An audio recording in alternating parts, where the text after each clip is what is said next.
Can I take you to Donald Trump, given that many people would not be aware that law professors can nominate someone for the Nobel Peace Prize?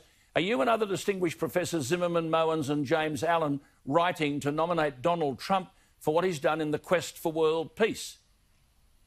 Yes, we have. It is the third nomination of Donald Trump for the Nobel Peace Prize, and it is based on the Trump Doctrine. The Trump Doctrine is something extraordinary, as so many things that Donald Trump does. He is guided by two things which seem to be absent from so many politicians. He has, firstly, common sense, and he is only guided by a national interest and, therefore, in our circumstances, an interest in the Western alliance.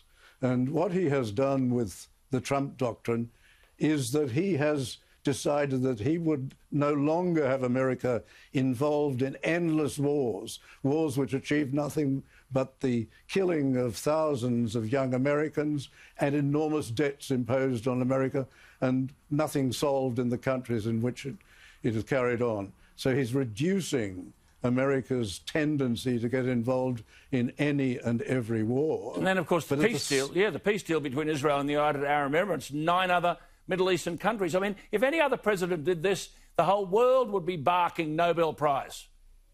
Exactly. And what he has done is he decided to negotiate that on the basis of going against expert advice. Everybody told him, oh, no, you must first get the approval of the Palestinians. Now, the Palestinians are led by a dictatorship. They're dominated by a dictatorship.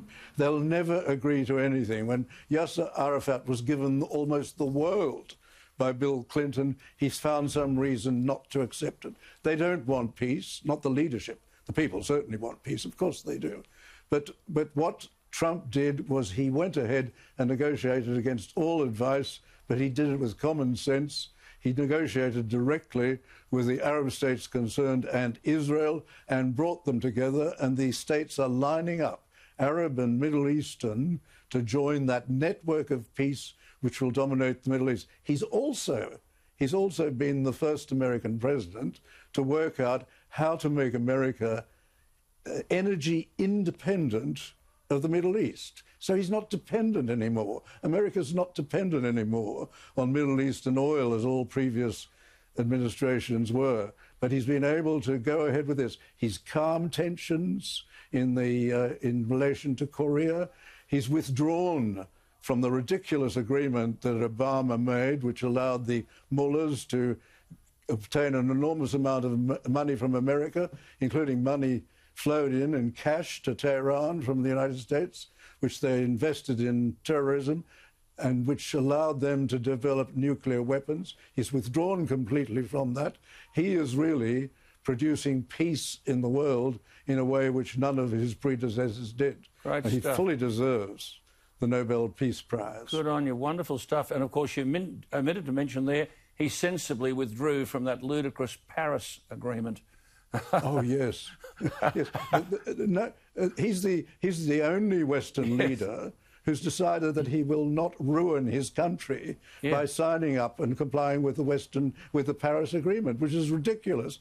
In this country, for example, it's given us the most expensive electricity in the world, whereas we should really have the cheapest. Absolutely. Because we're the biggest uranium, the biggest iron ore, the biggest coal exporters in the world. Wonderful. Wonderful to talk to you. Thank you for your scholarship. Thank you for your insights.